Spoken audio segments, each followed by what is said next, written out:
You're listening to Inspire Change, a broadcast that strives to educate, motivate, and empower men to challenge traditions of masculinity. To guide us through the intricacies and intersections of emotions, relationships, and male identity is renowned psychologist, author, and speaker Gunter. This is Inspire Change. Before I begin the actual podcast, I would like to respectfully acknowledge the Gadigal people of the Eora Nation, who are the traditional custodians of the land on which I work. I would also like to pay my respects to their elders past and present. Welcome everybody to another episode of Inspire Change.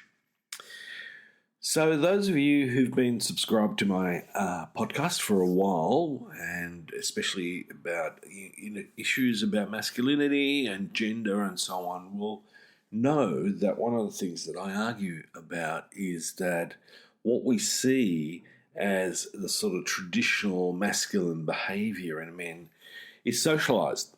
It's got nothing to do with genetics, testosterone, but it's fundamentally an effect from how we are brought up.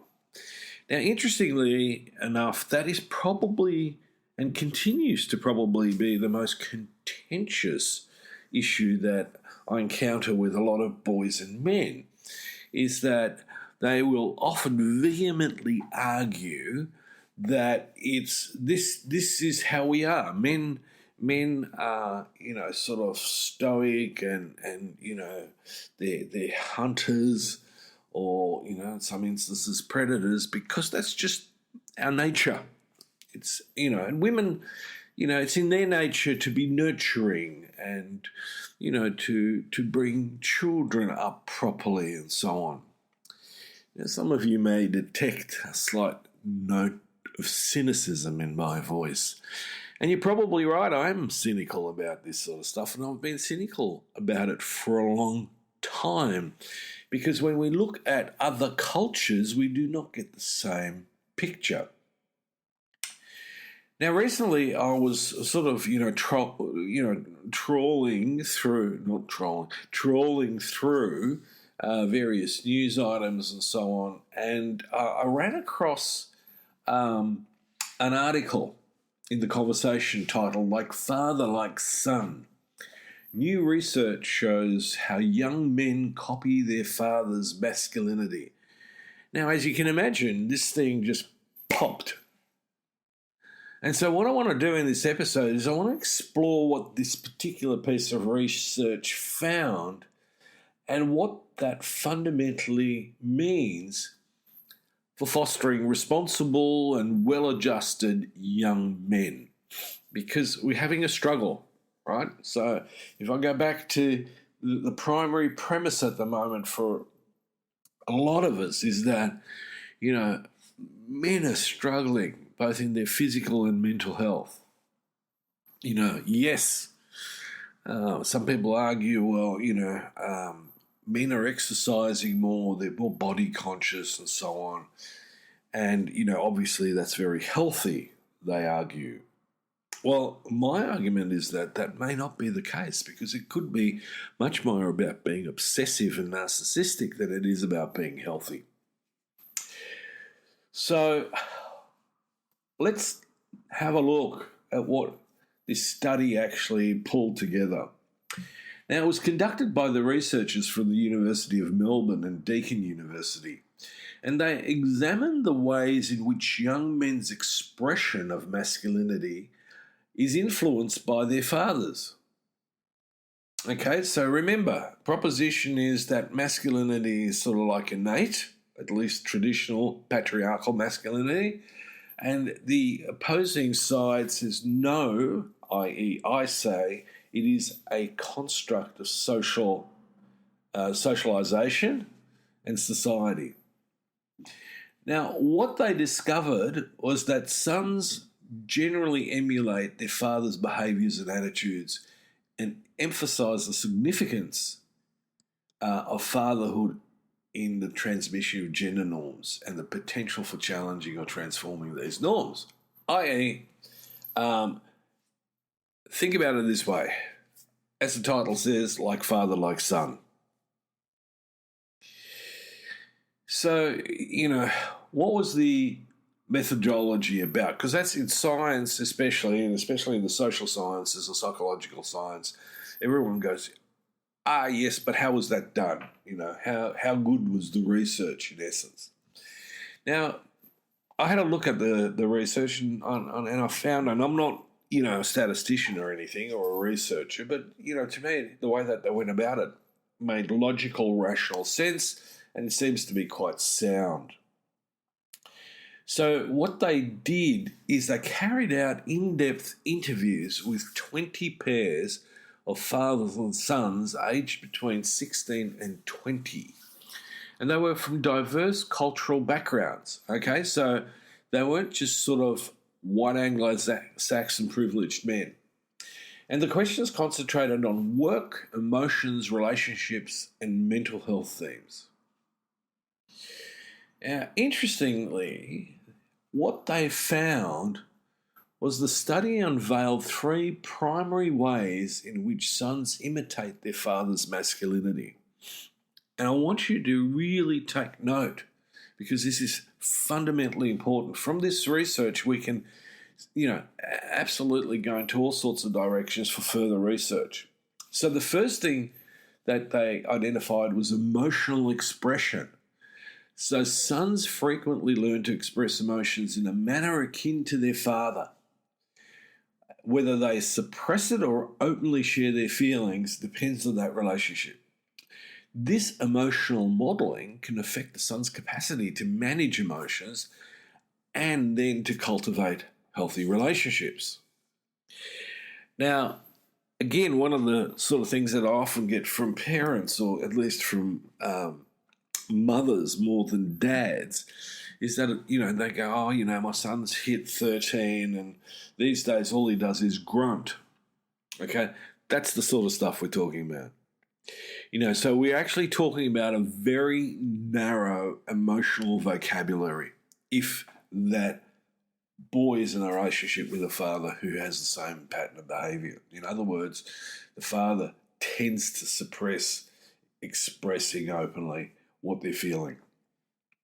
The second area was work and career. And the researchers found that sons often adopt their father's work ethic and attitudes towards professional life, moulding their career aspirations and work-life balance. Now, one of the problems that I have to deal with a lot of men is that a lot of guys are fundamentally workaholics. They're locked into a pattern of behaviour that comes about from the need to be materialistically acquisitional. And there's a social demand in that. It's not just that they're ambitious, okay, or aspirational, is that there is a social expectation for this.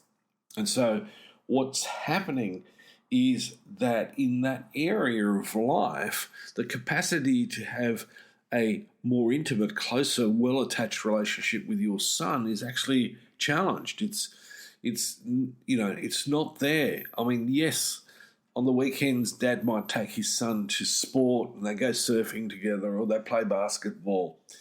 But that's a very small part of their life together.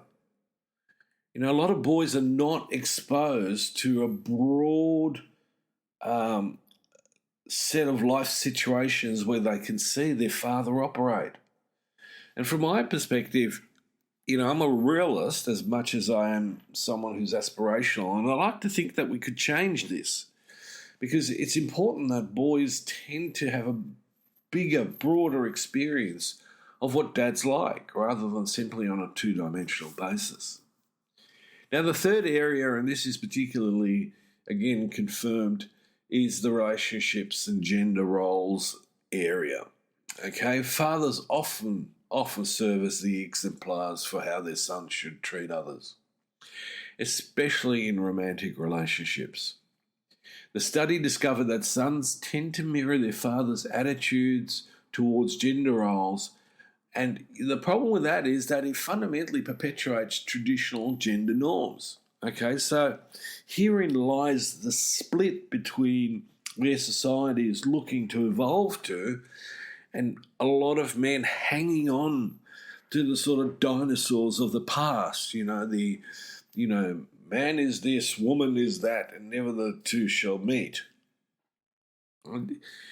This is seriously, individually, and from a relationship point of view, unhealthy, and it's socially unhealthy as well.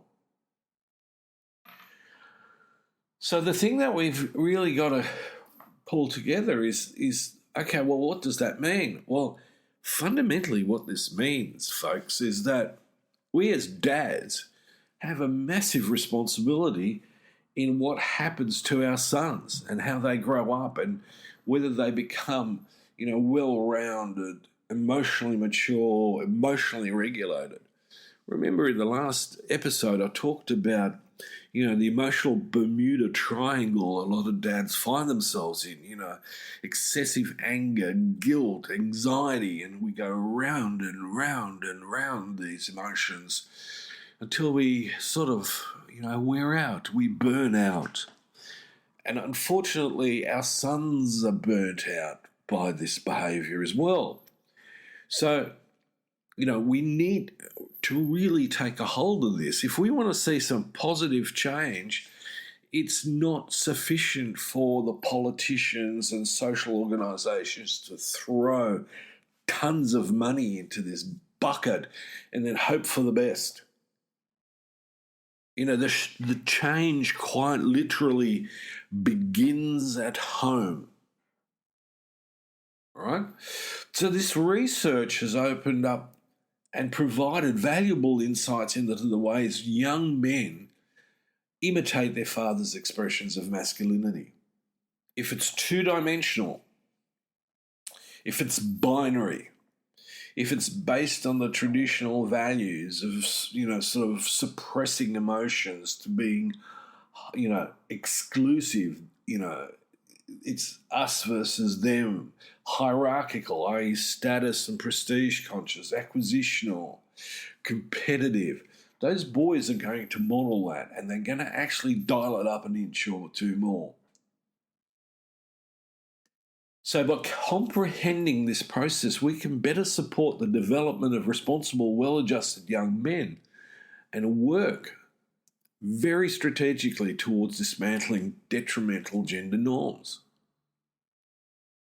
I want my son and my grandsons to relate to themselves and to especially women, but also other men in a healthier, well-rounded, human way, not the, slapping your chest,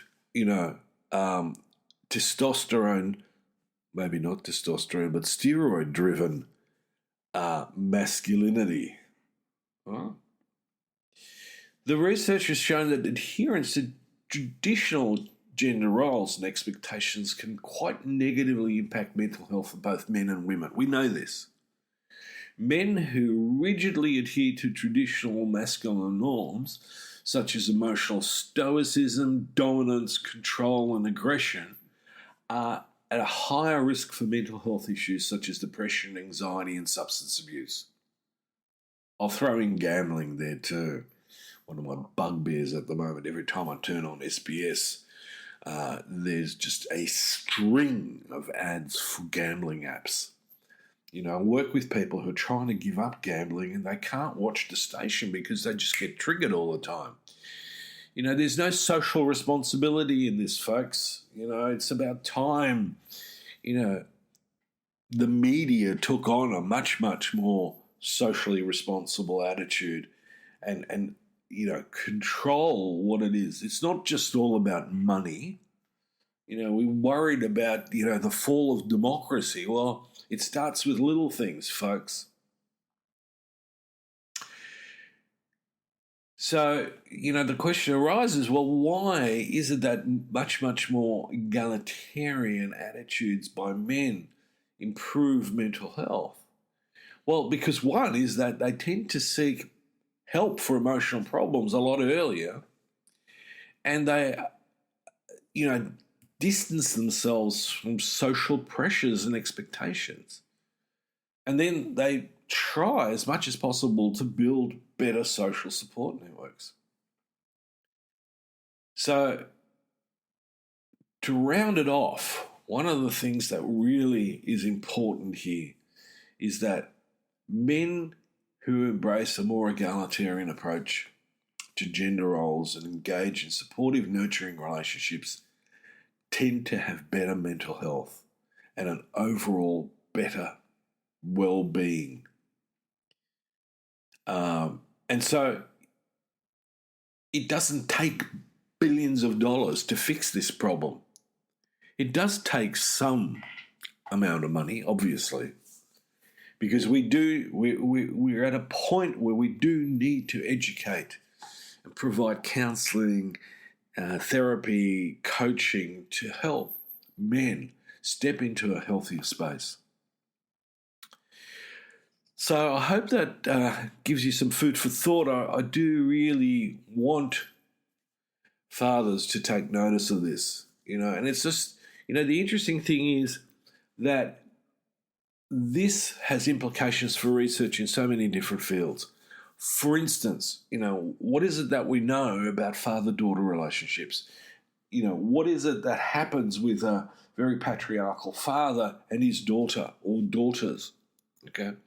So this opens a whole bunch of research, and one of the pieces of research that I'd like to sort of see emerge is the impact and the validation of the four horsemen of the apocalypse in patriarchy, which is, being exclusive, hierarchical, acquisitional, and competitive, and to look at how that can directly, flow into, the social fabric and the impact that has.